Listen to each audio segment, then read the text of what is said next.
태풍이 거짓말처럼 이렇게 싹 밑에 지역은 난리가 나고 오늘 아침에도 이렇게 뭐 지하의 침수 뭐 사건이 이렇게 안타까운 일들이 여전히 많았지만 저희 지역 한정 이야기입니다.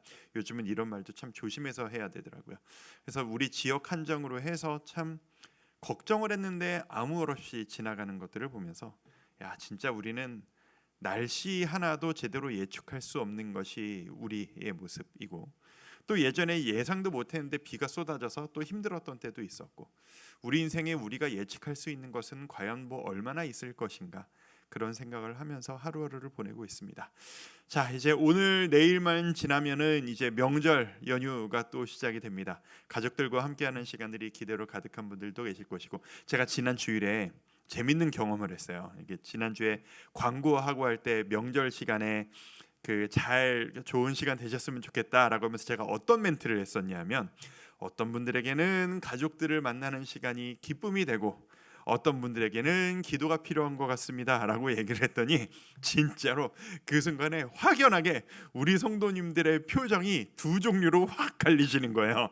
그래서 어떤 분들은 왜 힘들어 이런 분들의 표정이 확 있고 중간중간에 어떤 분들은 그렇죠 힘들어요 기도가 은혜가 필요해 이런 분들이 있고 이 각자 기도의 상황들이 여러 가정의 상황들이 다르기 때문에 일어나는 것 같아요.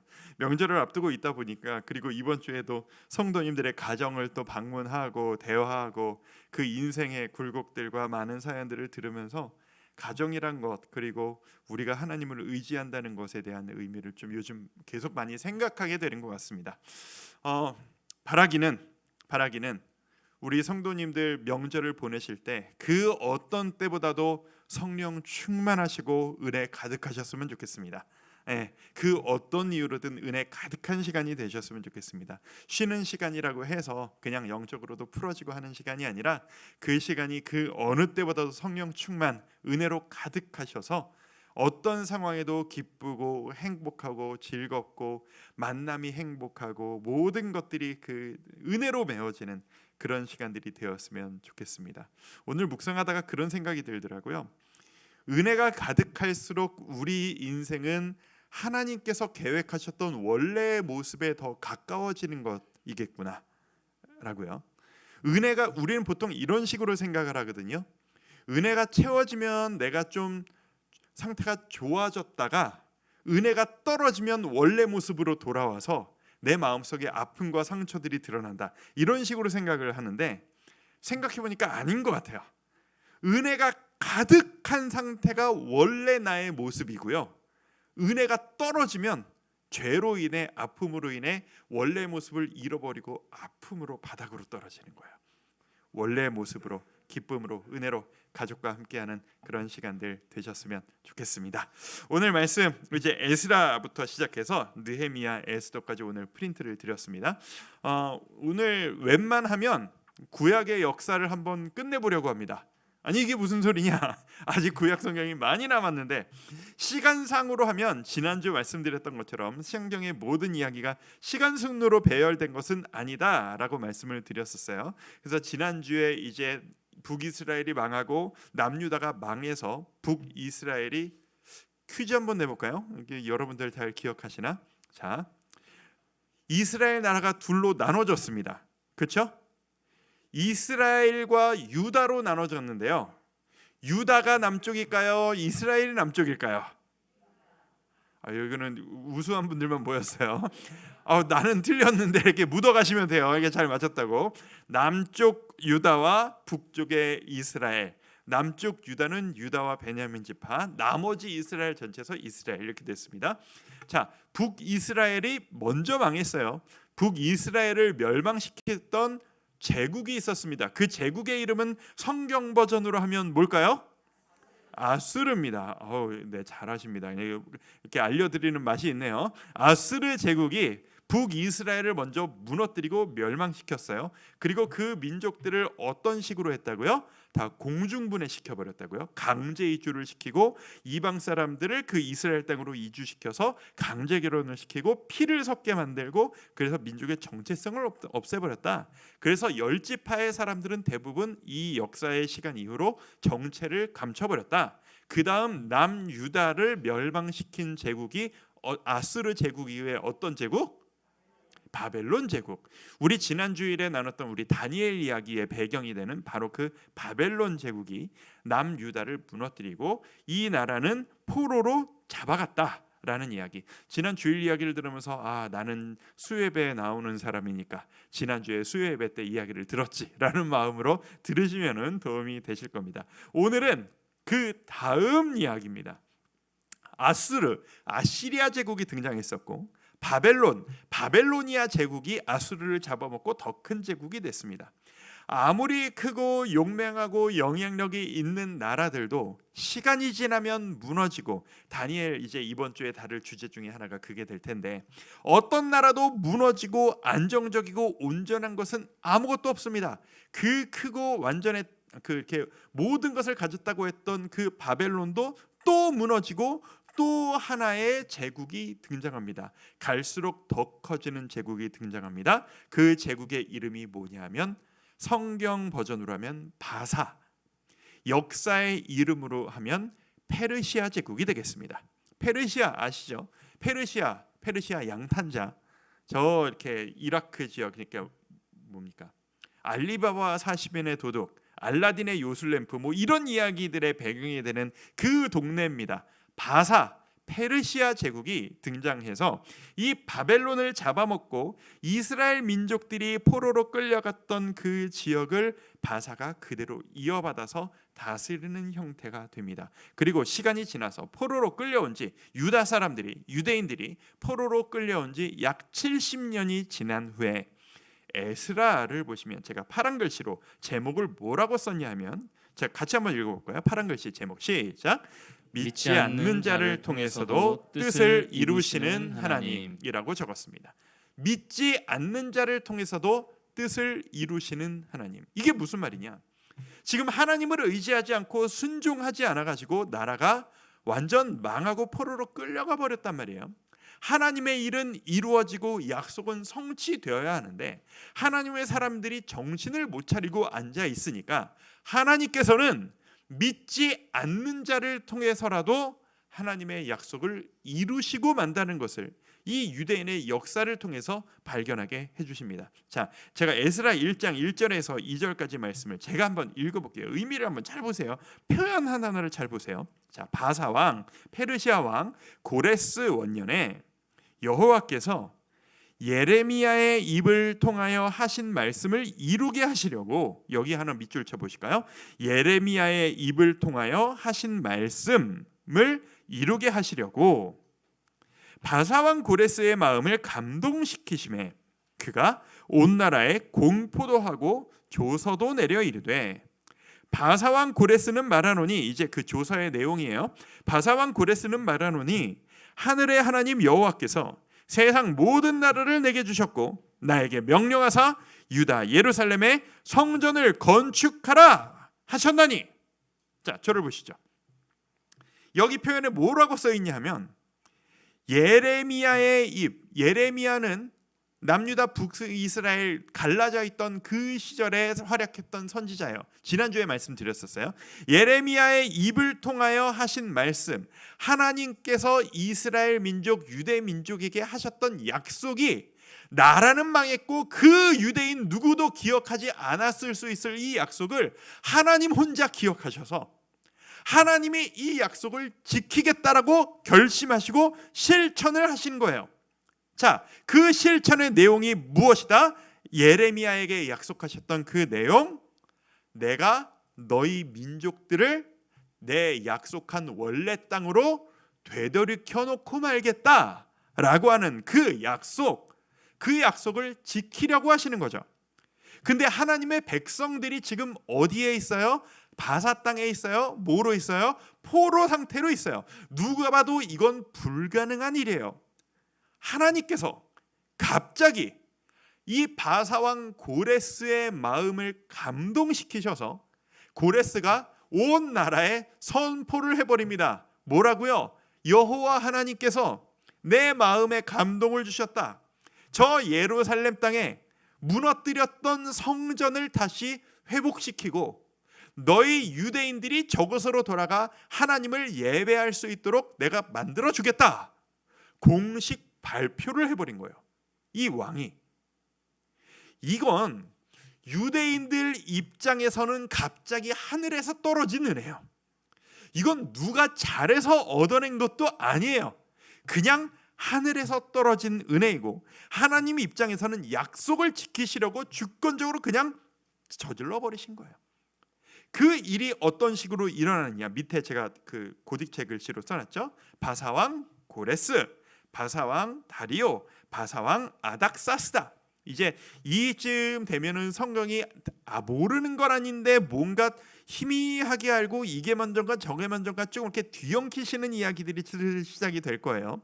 이 순서대로 제가 확신하건대 이거를 디테일을 다 말씀드려봤자 돌아가실 때 다 잊어버리실 거라는 어느 정도의 확신이 제가 좀 있어서 이거를 디테일하게 다 설명시켜드리고 나열하느니보다 그냥 그거 뭐 있었는데 순서가 누구였더라, 이름이 누가 먼저였더라 라고 하면 그냥 프린트 다시 보시면 확인하실 수 있으니까 그거는 읽으실 수 있도록 해드리고 흐름 설명을 해드리는 것으로 하겠습니다. 자, 고레스, 다리오, 아닥사스다. 자, 착각하지 마실 건 뭐냐 하면 이 사람들은 하나님의 백성들이 돌아갈 수 있도록 도와준 하나님의 도구인 걸 보니 이 사람들은 여호와 하나님을 믿고 신앙 좋은 착하고 의로운 왕들이구나 라고 생각하시면 틀리는 겁니다. 아시겠죠? 바사, 페르시아가 어떤 나라예요? 그 알리바바 40인의 도둑, 알라딘의 요술램프 어떤 배경이에요? 이방신을 믿어요. 그렇죠? 그 막 램프 문질러서 막 요정 나오고 막 이런 거 보세요. 하나님을 믿는 사람들의 삶의 모습이 아니에요. 요즘에 알라신을 믿는 본거지 땅이에요. 그렇죠? 이슬람교의 본거지 땅들 같은 그런 동네라고요. 이 사람들은 여러 신들을 믿고 그 신 가운데 여호와 하나님께서 그 마음을 감동시키실 때 그 마음에 감동을 입어서 진정한 신앙이라기보다는 내 마음속의 감정을 표현한 것에 불과하다. 그러니까 이 사람들을 의롭다 표현할 필요 없다. 오히려 이 사람을 통해서 일하시는 하나님, 그 하나님의 주권적인 역사를 우리는 기억해야 한다. 이것을 기억하시면 좋겠습니다. 그런 의미로 이 역사가 진행되는 에스라의 이야기를 쭉 보다 보면은요, 우리는 기도를 간절히 할 때 우리 모두에게는 대부분 간절히 기도하시는 기도 제목들이 있습니다. 그렇죠? 그리고 언제 이루어 주실 겁니까? 도대체 그때는 언제입니까? 하나님 하루빨리 간절히 기도하오니 눈물로 기도하오니 하루빨리 기도의 응답이 이루어지는 그날을 저에게, 우리 가정에, 우리 모두에게 허락하여 주시옵소서. 속히 오게 하여 주옵소서. 날마다 기도하지만 그날이 속히 옵니까 안 옵니까? 우리 경험상 속히 안 와요. 그리고 응답이 왔는데, 오기 시작했는데 드디어 왔구나, 이제 끝났구나, 이제 완벽한 회복이 한 방에 뒤집어져서 회복되겠구나 라고 기대를 하고 이제 끝났네 해보면 그게 진짜 끝난 게 아니라는 것을 우리는 너무 많이 경험해 왔어요. 시간이 오래 걸려요. 한 방에 끝난 게 아니고, 우리 같으면 하실 수 있잖아요. 하나님 한 방에 뒤집어 엎으셔서 상처들, 우리 가족의 상처들 한 방에 그냥 확 다 은혜로 회복되어지고, 한 번에 직장의 문제 그냥 뻥 뚫려서 거래처가 뚫리고 갑자기 우리 집안이 부흥되고 막 일들, 취직들 한 방에 확 해서 하나님의 살아계심을 우리가 발견할 수 있으면 얼마나 좋을까요? 그래서 우리 모두가 한 번에, 어제까지는 울었지만 오늘부터는 내가 함께 웃으리로다 하하 웃으면서 간증할 수 있으면 얼마나 좋을까요? 라는 사실을 꿈꾸지만 우리의 현실, 우리가 경험하건대 그런 일은 잘 일어나지 않는다. 하나님의 회복 과정이 더디 오래 일어날 때가 너무나도 많다. 이 과정 역시 그래요. 하나님께서는 에스라를 통해서, 스룹바벨을 통해서, 느헤미야를 통해서 이 주요 세 명의 인도를 통해서 이 백성들이 귀환하고 성전을 짓고 예배를 회복하고 성벽을 지어서 이 예루살렘과 유다 땅이 회복할 수 있도록 만들어 주셨지만 하루아침에 되지 않았어요. 오랜 시간이 필요했어요. 중간중간에는 더디하고 멈춰지는 시간들도 있었어요. 그 과정 가운데 하나님 왜 이렇게 진행이 안 됩니까? 라고 울부짖는 시간들도 있었어요. 하지만 우리는 믿어야 해요. 시간이 걸릴지언정 하나님은 일하고 계시다라는 걸. 이게 그 과정입니다.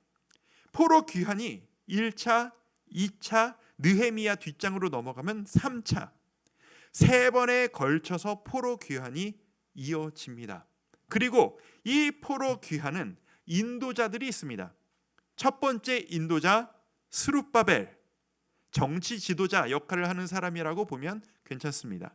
2차 포로 귀환 에스라 그 본인입니다. 에스라는 율법학자이자 종교 지도자였습니다. 제사장 역할을 하던 사람이었습니다. 그런데 백성들을 이끌고 포로 귀환을 합니다. 세 번째 느헤미야를 통해서 이 느헤미야는 이 바사 땅 본토에서 고위 간직자 왕의 총애를 받던 사람이었습니다. 그리고 그 사람이 하나님 앞에 기도하면서 사람들을 이끌고 예루살렘으로 돌아옵니다. 이 각각의 이야기들을 여러분들이 단편적으로 어느 정도는 다 알고 계실 거라고 생각합니다. 저는 오늘 이 사건들의 디테일을 말씀드리기보다 하나님의 약속이 이루어지는 이 과정 가운데 우리의 태도가 어때야 하는지를 한번 좀 주지하고 좀 집중하여서 좀 이렇게 묵상했으면 좋겠다라고 하는 생각이 들었습니다. 이게 1차 포로 귀환 누구였더라? 스룹바벨이 돌아가서 뭘 했더라? 성전 아닌가? 에스라였나? 이게 우리에게 사실 무슨 이득이 되겠어요? 스룹바벨이 먼저냐, 에스라가 먼저냐, 성전을 먼저 지었냐, 성벽을 먼저 지었냐가 오늘날 내가 신앙인으로서 살아가는데 직접적인 영향을 주는 건 아니잖아요. 오히려 이 일이 무슨 것을 의미하느냐, 이 과정을 볼 때, 하나님이 일하시는 과정을 볼 때 우리는 어떤 자세를 가져야 하느냐가 훨씬 더 중요하겠죠. 이 과정을 쭉 묵상하다가 우리가 이런 마음을 가져야 되겠구나, 우리 모두가 이런 마음을 가져야 되겠구나 라고 생각했던 포인트가 몇 가지가 있습니다. 첫 번째, 우리는 어떤 간절한 일을 기도하며 기다리다가 이렇게 생각될 때가 있어요.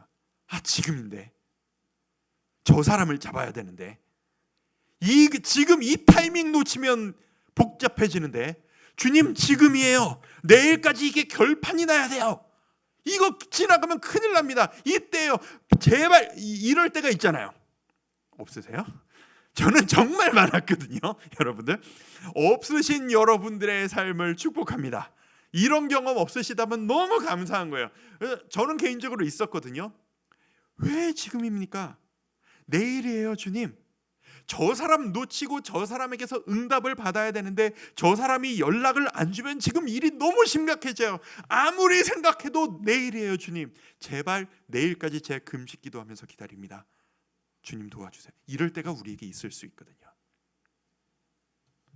그게 아니라는 거예요. 하나님은 우리의 계산을 뛰어넘는 타이밍을 가지고 계십니다. 그리고 하나님은 우리의 생각과 계산과 저 사람이어야 해라고 하는 방법도 뛰어넘는 원대한 계획을 가지고 계시다는 것을 우리는 믿어야 할 필요가 있습니다. 제가요, 어떻게 얘기를 하면 좋을까? 이건 뭐 개인사를 다 얘기하면 너무 길어지고요. 결론만 얘기하면 이래요. 이거예요. 하나님 이걸 도와주세요 라고 하기보다 과정 자체를 그냥 주님께 맡기고 신뢰하고 내 힘으로 길을 써서 어떻게든 만들어내겠다라고 하는 태도보다는 하나님께 온전히 맡기고 하나님이 이끄시는 대로 하나님의 타이밍을 믿으며 지금이 아니어도 물 흐르는 대로 하나님이 이끌어가 주시는 대로 이게 훨씬 더 하나님의 방법에 가깝고 맞을 때가 많더라고요. 이게 무슨 말인지 아시는 분들은 아실 거라고 생각합니다. 저도 나름대로 이제 여러 일들을 겪고 부모님과 관련된, 가정과 관련된, 제 개인적으로 관련된 부딪힘을 도전하고 극복하고 뭔가를 뒤집어 엎고 내가 누군가를 설득하려고 하고 뭔가를 만들어내야겠다고 밤새 기도하며 금식하며 고통스러워했던 그 모든 순간들마다 기도하며 매달리고 말하고 저 사람의 마음을 내가 바꾸려고 노력했지만 그게 효과적이었던 적이 단 한 번도 없더라고요. 남이 나에게 이야기한다고 내 생각이 바뀌지 않는 것처럼 내가 누구에게 이렇게 해야 돼요, 이렇게 생각하세요, 그거 이렇게 생각하시는 게 좋아요, 상처 있는 사람들에게 이렇게 생각하시면 좋아요 라고 말해봤자 그게 오히려 역효과만 불러일으키는 일이 너무 많았어요. 제가 이게 명절을 앞두고 우리 성도님들의 이야기를 듣다 보니까 이런 생각을 제가 좀 묵상하면서 많이 하게 되더라고요. 하나님께 맡기시고 물 흐르듯 하나님이 이끌어 주시는 대로 기도하며 기다리며 순응하는 것이 가장 빠르고 가장 정확한 방법일 때가 많더라. 포로귀환의 과정이 딱 그래요. 유대인들이 돌아가야 해요. 주님, 우리 지금 기쓰고 도전합니다. 우리 왕의 눈을 피해서 탈출 시작합니다. 이런 과정이 아니에요. 기도하며 기다렸더니 하나님께서 바사왕 고레스에게 펑 떨어뜨리시고 다리오에게 펑 떨어뜨리시고 아닥사스에게 펑 떨어뜨리셔서 갑자기 야 스룹바벨 끌고 며칠 후에 출발이다. 가거라. 보장해주마. 이게 웬일이야? 갔더니 그래서 다 잘 돼요? 아니요. 또 잘 안 돼요. 또 기다리고 또 기다리고 그때까지 우리의 자세를 흐트러뜨리지 말고 기다리고 그러다가 2차 귀환 야 에스라야 너 가라. 가요? 네 가겠습니다. 이게 왜 느느냐? 여러분 갑시다. 하나님께서 가라고 우리를 보내셨습니다. 출발이다. 가고 갔더니 또 돼요? 안 돼요. 자꾸 적들이 쳐들어와요. 예배 장소는 있고 성전은 지었는데 자꾸 침략이 들어와요. 기다리고 버티고 주님 앞에 기다렸더니 하나님께서 느헤미야를 통해서 느헤미야야 너 무슨 일이냐? 아닙니다. 왕이시여 제가 기도하다가 슬픈 일이 있어서 목숨을 걸고 얘기하는 거죠. 그런 일이 있어? 그래 너 다녀와라. 출발이다. 진짜 갈까요? 가라. 남아있는 모든 사람들 싹 모아라. 출발이다. 가자. 이게 하나님이 일하시는 방법이더라고요. 여러분 가정이 되었던 직장이 되었던 동료와의 문제가 되었던 여러분의 자녀와의 문제가 되었건 그 어떤 문제든 간에 여러분이 길을 써서 누군가를 뒤집어 놓고 바꾸려고 노력해봤자 잘 안 될 가능성이 높으십니다. 주님께 맡기십시오. 그저 그 과정 가운데 내가 하나님의 말씀대로 온유하게 평안하게 지혜롭게 이번 주에 주일날 다니엘 설교하면서 바로 이 주제를 이야기를 할 겁니다. 그게 다니엘의 자세였거든요. 그렇게 대응하며 나 혼자 잘 서 있으면 됩니다. 그게 모든 것의 시작점입니다. 증거를 대볼까요? 느헤미야입니다. 자, 느헤미야 이야기는 아실 겁니다. 느헤미야가 정말 아름다운 덕스러운 모습들이 몇 가지가 있는데 뭐냐면 첫 번째 느헤미야 1장 7절에서 9절까지를 제가 한번 쭉 읽어볼게요. 좀 길지만 자 주를 향하여 자 읽어봅니다. 주를 향하여 크게 악을 행하여 주께서 주의 종 모세에게 명령하신 계명과 율례와 계례를 지키지 아니하였나이다. 이 얘기를 먼저 하고 이걸 읽어야 되겠다. 죄송합니다. 자 다시 저를 보세요. 느헤미야 얘기를 어느 정도는 아실 테니까. 느헤미야가 왕 옆에서 왕의 모든 것을 돌봐드리고 하는 왕의 신복이었거든요. 근데 이 신복이었던 느헤미야가 늘 나의 고향은 아니죠. 나의 땅, 하나님께서 우리 민족에게 허락하신 땅, 그 예루살렘의 소식을 귀 기울여 들으면서 기도하고 있는데, 그 땅이 스룹바벨 에스라 1차 2차 포로 기한이 마친 이후에 예루살렘에 여전히 환란이 가득하다는 소식을 듣고 그 마음에 안타까움과 눈물이 가득 차서 날마다 일상 가운데 기도했듯이 기도하다가 이 슬픔을 억누를 길이 없는 거예요. 근데 그게 하면 안 되는 일인데, 사실 사형감인데, 이 당시에 왕 앞에서 신하가 왕에게 집중하지 않고 자신의 감정에 취해 죽을 상을 하고 슬픈 기색을 내면 그건 바로 사형이에요. 왕에게 집중하고 왕의 기분에 맞춰서 나의 모든 것을 행동했어야 했어요. 그런데 이 예루살렘을 향한 슬픔에 너무 깊이 매몰되어 있는 나머지 왕 앞에서 슬픈 기색을 내세워 보는 거예요. 그때 왕이 느헤미야야, 너 무슨 근심이 그렇게 있느냐? 이건 무슨 말이냐 하면, 느헤미야가 평소에 얼마나 잘 살았는지, 얼마나 왕에게 신뢰를 얻었는지, 일상이 얼마나 아름다웠는지를 보여주는 대목이에요. 죽을 죄를 지었음에도 불구하고 왕이 느헤미야를 아끼니까, 내 아끼는 내 종이 무슨 근심이 있나? 내가 도와주고 싶은데?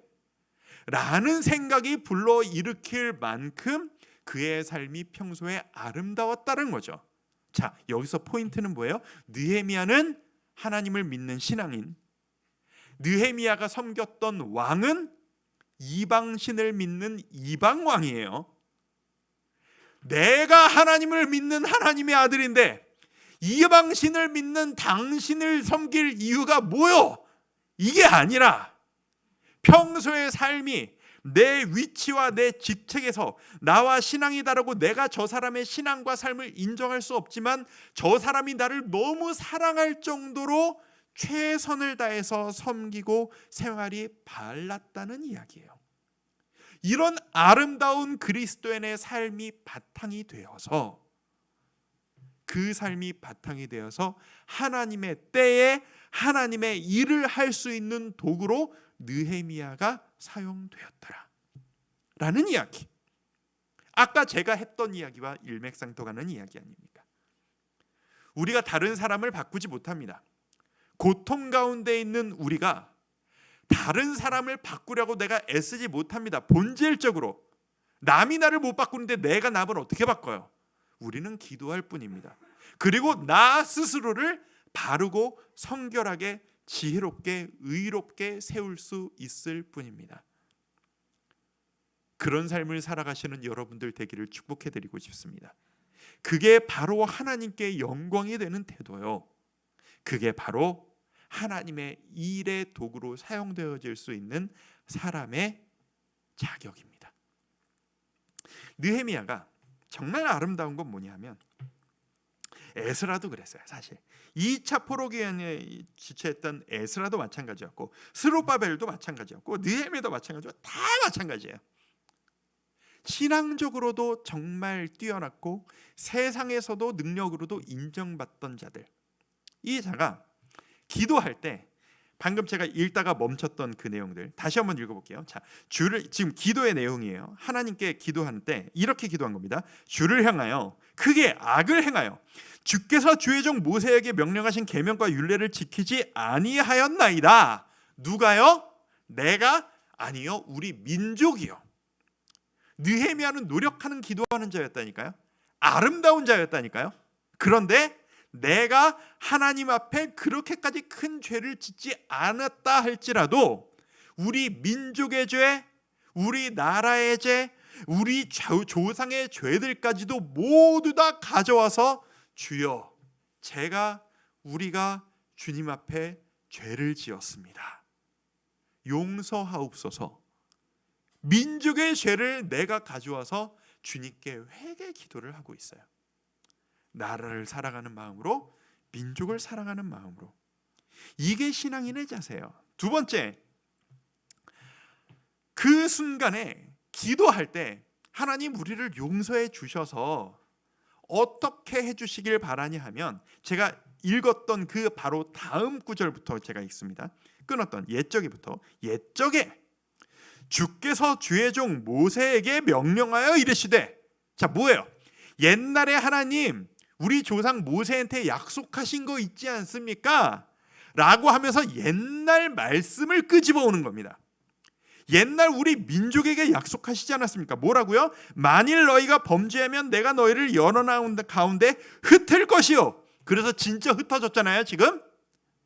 반대로 만일 내게로 돌아와 내 계명을 지켜 행하면, 주님 앞에 다시 돌아오기만 하면 너희 쫓긴 자가 하늘 끝에 있을지라도 너희가 완전 끝까지 다 흩어져서 다시 모이실 수 없다라고 할지라도 내가 하나님이 거기서부터 그들을 모아 내 이름을 두려고 택한 곳 곧 예루살렘으로 돌아오게 만들 것이다 라고 옛날 모세에게 약속하셨지 않습니까? 주님, 기가 막힌 거죠.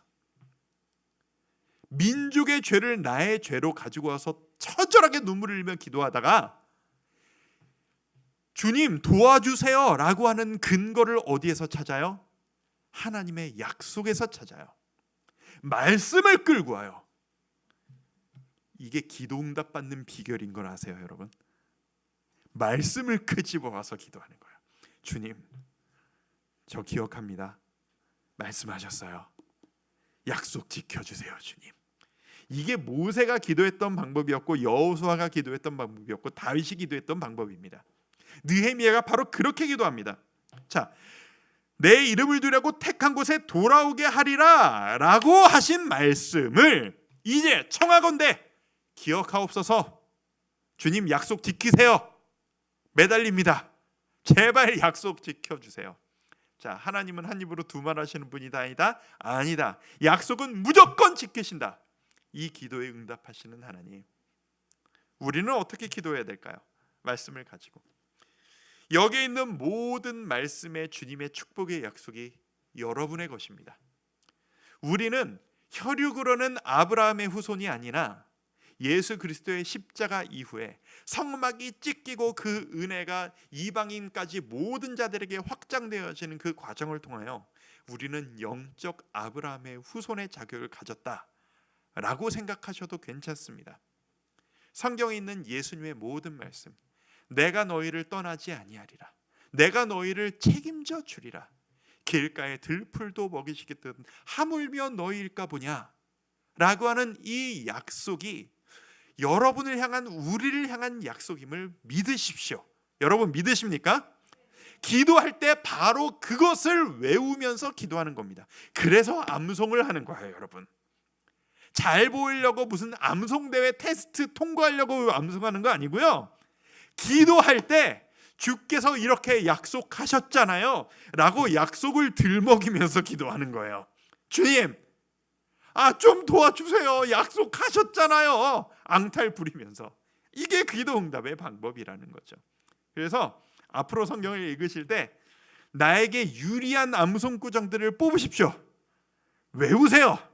기도할 때마다 자꾸 들먹거리세요. 책임지신다면서요. 버리지 않으신다면서요. 외롭게 하지 않으신다면서요. 이렇게 하시면 안 되는 거 아니에요 주님? 효과 있더라고요. 저는 이 기도의 효과를 본 사람입니다. 때로는 예전에 그 기도 설교할 때 했던 이야기인데, 때로는 막말로 버릇없이 막 들이밀어도 들어주시는 하나님이십니다. 왠 줄 아세요? 내가 원하는 것보다 지금 하나님이 그걸 더 원하시거든요. 여러분이 말씀 앞에 나와 부탁 좀 해줄게, 이것 좀 도와달라고 해, 사다 달라고 해, 그럼 사줄게. 이게 부모의 마음인 것처럼 말이죠. 말씀을 가까이 하는 여러분 되시길 바랍니다. 말씀을 가지고 기도하시는 여러분들이 되시기를 바랍니다. 자, 어쨌든 느헤미야가 그런 식으로 이 여러분이 잘 아시는 이야기, 백성들을 끌고 와서 놀라운 행정력과 놀라운 리더십 지도력으로 이 모든 민족들을 끌고 52일 만에 한 성의 성벽을 완공시키는 말도 안 되는 추진력의 리더십을 발휘합니다. 그리고 그 과정 가운데에서 외형만이 아니라 내적으로도 삶의 모든 기반을 뒤집어 엎고 새로운 시작을 하게 하는 그 시작을 느헤미야를 중심으로 에스라와 함께 이루어내고 맙니다. 이게 성경의 구약 역사의 마지막 스토리입니다. 이 다음에 에스더는 뭐냐? 1차, 2차 포로귀환 그 즈음에 바사 땅 본토에서 일어났던 일이에요. 이 에스더 이야기 아시잖아요. 에스더 그 왕후로 뽑혀가지고 그 왕궁에서 사랑을 받고 이 유대인들을, 남아있던 유대인들을 죽이라고 했던 그 슬수에서 화하는 그 하만, 모르드게 뭐 이런 이야기들 아시잖아요. 이 에스라, 느헤미야 그 중간쯤의 본토에서 일어났던 일이고, 느헤미야의 귀환과 성벽, 그리고 에스라의 귀환, 그리고 그 이후에 완전하게 살아가기를 바라시는 하나님의 선지자들의 외침, 하박국 선지자의 그런 외침을 마지막으로 하나님께서 갑자기 침묵을 하십니다. 갑자기 말씀을 뚝 끊으세요. 그 400년 동안 침묵하면서 하나님은 예수 그리스도의 오심을 준비하십니다. 이제 다음 주에 그 이야기를 여러분들과 나눌 거고요. 자, 오늘 구약의 스토리를 마무리합니다. 구약의 이야기들이 많은 이야기를 했기 때문에 여러분의 머리 가운데 한 방에 잘 정리되기는 쉽지 않으실 겁니다.